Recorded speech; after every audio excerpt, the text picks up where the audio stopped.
ሰውነት በተለይም አንጎልና አስፈላጊ አካል ክፍሎች በጥንቃቄ ተዘጋጅተው ለሟች በጣም ቅርብ በሆኑ ሰዎች ይበላሉ። ይህ ስነ ስርዓት በእነሱ አስፈሪ ወይም አረመናዊ ከመሆን የራቀ መንፈሳዊ የሆነ የፍቅር ተግባር ነበር።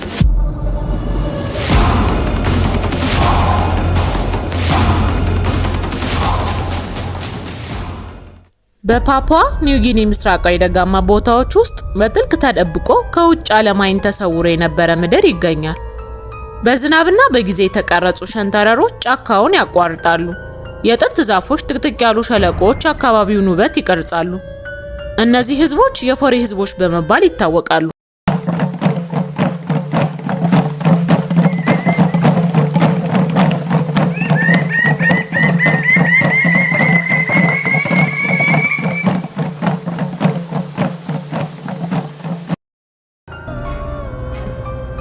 የአገሬው ተወላጅ ከዘመናዊው ማዕበል ሙሉ በሙሉ በመለየት ይኖሩ ነበር። ልክ ከመንደሮቻቸው ኮረብታዎች ላይ እንደተበታተኑት ድንጋዮች ተመስለው እያንዳንዳቸው በሳር በታሸጉ በእንጨት የተሰሩ ጎጆች ውስጥ ይኖራሉ። በሙዝና በስኳር ድንችም የተከበቡ ናቸው። የማብሰያ ሳጢስ ሁሌም ይታያል። አየሩ በወፍ ዝማሬ የበለጸገ ነው። አመሻሹ ላይ የከበሮና የዝማሬ ጩኸት ከኮረብታው ወጣ ብሎ ይሰማል። በጨረቃ ብርሃን ስር ለዘመናት የቆየ የአምልኮ ስርዓቶችን የዕለት ተዕለት ተግባራቸው ነበር። ጫካውን እንደ ምግብ ምንጭ ብቻ ሳይሆን እንደ ሕያው መንፈስ ያከብሩት ነበረ። በጣም ጥልቅ ከነበሩት ባህላዊ ተግባሮቻቸው መካከል የቀብር ስነ ስርዓት ነበር፣ ኢንዶ ካኒባሊዝም። አንድ ተወዳጅ የቤተሰብ አባል በሞት ሲለይ አይቀብሩትም ወይም አያቃጥሉትም። ይልቁንም ሙታንን ለማክበር ከሁሉ የተሻለው መንገድ እነሱ መብላት እንደሆነ ያምኑ ነበር።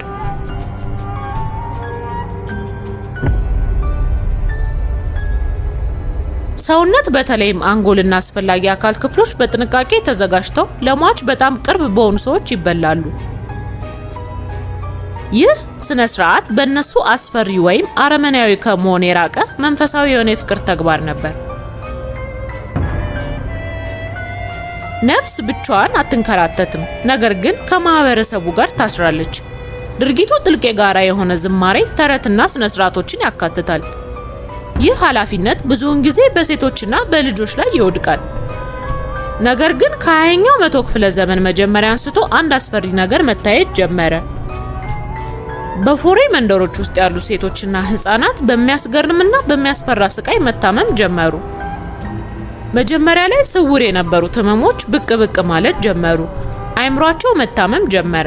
ንግግራቸውን መቆጣጠር አቃታቸው። እንደ እብድ ሆኑ። ድንገት ተነስተው የማያቋርጥ የእግር ጉዞ ይጓዛሉ። አንዳንድ ጊዜ ደግሞ ከቁጥጥር ውጭ ሆነው የሚያስፈራ ከፍተኛ ሳቅ ይስቃሉ። ተጎጂዎቹ ብዙም ሳይቆዩ የመራመድ ከዛም የመብላትና በመጨረሻም የመናገር ችሎታቸውን ያጣሉ። ውሎ አድሮ ሽባ ሆነው በጸጥታ ስቃይ ይሞታሉ። የሟቾች ቁጥር በጸጥታ ግን ያለማቋረጥ ጨመረ። አንድ ወረርሽኝ ሳይሆን ቀስ በቀስ የሚነድ ጥፋት ነበር። ቤተሰብን ያስጨነቀና ትውልድን ያጨለመ። በስርዓትና በማህበረሰብ በቅርበት ለተሳሰረ ህዝብ ጉዳቱ ሊለካ አይችልም። መንደሮች በሙሉ ጥቂት ታዋቂ ሴቶች ቀርተዋል። አያቶች፣ እናቶች፣ ሴት ልጆች ሁሉም ጠፍተዋል። በሽታውንም ኩሩ ብለው ጠሩት። በ1950ዎቹ ውስጥ ይህንን እየተከሰተ ያለውን አሳዛኝ ሁኔታ የውጭ ዓለም ተገነዘበ። የአውስትራሊያ ፓትሮል መኮንኖችና ሚስዮናውያን ወደ ደጋማ አካባቢዎች ሲሄዱ በሽታው አጋጠማቸው። ህመሙ የሳቅ ህመም የሚመስል ነገር ለህክምና ባለሙያዎች ሪፖርት አደረጉ። ከዚያም የህክምና ቡድኖች መምጣት ጀመሩ። ዶክተሮች ወይም የምዕራባውያን ሳይንስ ፈጽሞ የማያውቁት ነገር ነበር የገጠማቸው። ብዙዎቹ በሽታው በጥንቆላ የመጣ እንዲሁም በተቀናቃኞች በተፈጸመ መንፈሳዊ ጥቃት እንደሆነ ያምኑ ነበር። አንዳንዶች ደግሞ በመናፍስትና በቅድመ አያቶች ቁጣ የመጣ ነው በማለት ለመረዳት ሞከሩ። ጋጁድሴክ የሚባል አሜሪካዊ የቫይሮሎጂ ባለሙያ ወደ ፎሬ ክልል ገባ። የገባውም የኩሩን መንስኤ ለመረዳት ነው። ያገኘው ነገር ከህክምና ሚስጥር በላይ ነው። ይህ ሰው በመካከላቸው ኑሯል፣ ቋንቋቸውን ዘግቧል፣ በዕለት ተዕለት ህይወታቸው ይሳተፋል፣ ስርዓታቸውንም ይከታተል ነበር።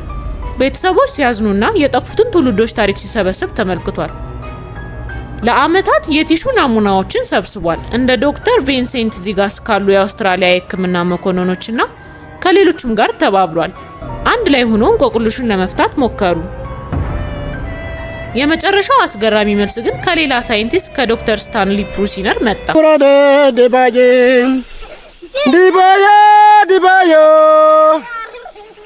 ኩራይ ግታይ ዲባዬ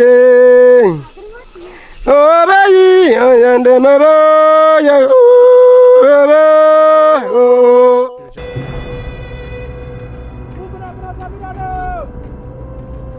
በሽታው ፕሪዮን በሽታ እንደሆነ ታወቀ። ፕሪዮኖች የተሳሳቱ ፕሮቲኖች ሲሆኑ መደበኛውን ፕሮቲኖች በማዛባት ለሞት የሚዳርግ የሚተላለፍ የነርቭ ዲጀነሬቲቭ በሽታዎች እንዲፈጠሩ ያደርጋል። የበሽታውም ውጤት የአንጎል ቲሹ መበስበስ ነበር። ልክ ሊቆም እንደማይችል ሞለኪውላዊ ሰደደ እሳትም ይመስል ነበር። እነዚህ ፕሪዮኖች በተለይ ሁኔታ ጠንካሮች ነበሩ። በማብሰል በማፍላት ወይም በተለመደው በማምከን መንገድ ሊጠፉ አይችሉም።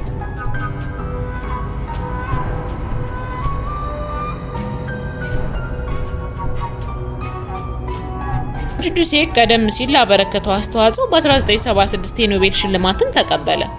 ሆኖም ይህን ሁሉ ማድረግ የቻለው የፎሬ ሰዎች ስቃይ ነበር። የኢንዶካኒባሊዝምን ስርዓት ቀስ በቀስ ልምምዱ ቆመ። በክርስቲያኖች የቀብር ስነ ስርዓትና የመቃብር ቀብር ተተክተዋል። ግን ኩሩ ወዲያውን አልጠፋም። ፕሪዮንስ ለ10 ዓመታት ህይወትን ማጥፋት ቀጥሎ ነበር። የፎሬ ታሪክ አሁን በሕክምና ትምህርት ቤቶችና በአንትሮፖሎጂ ኮርሶች ውስጥ ዋና ነገር ነው። ይህ ታሪክ በቀላሉ የእንግዳ በሽታ ተረት አይደለም፣ ከተወሳሰቡ ጥያቄዎች ጋር የተሸመነ ታሪክ እንጂ። የተረፉት ሰዎች በተለወጠው ዓለም ውስጥ ይኖራሉ። ሞባይል ስልኮች አሁን ከከተሞች ጋር ያገናኛቸዋል። ትምህርት ቤቶች እንግሊዝኛና ባህላዊ ቋንቋዎችን ያስተምራሉ። ሽማግሌዎች ግን አሁንም ያስታውሳሉ። ወደ ጩኸት የተቀየረውን ሳቅ ያስታውሳሉ። ባዶ የቀሩትን ቤቶች፣ የጠፉት እናቶች በትዝታ ያወሳሉ። እነዚህ የጠፉ ህዝቦችን ዓለም ማንነታቸውን ሳያውቅ ለዓለም ሳይንሳዊ ጥቅም ዋጋ የከፈሉ ህዝቦች ሆነው ይታወሳሉ። የዛሬው ቪዲዮ ይህን ይመስል ነበር። በቀጣይ ቪዲዮ እስክንገናኝ ሰብስክራይብ፣ ላይክ እና ሼር በማድረግ የቻናሉ ቤተሰብ ይሁኑ። መልካም ጊዜ።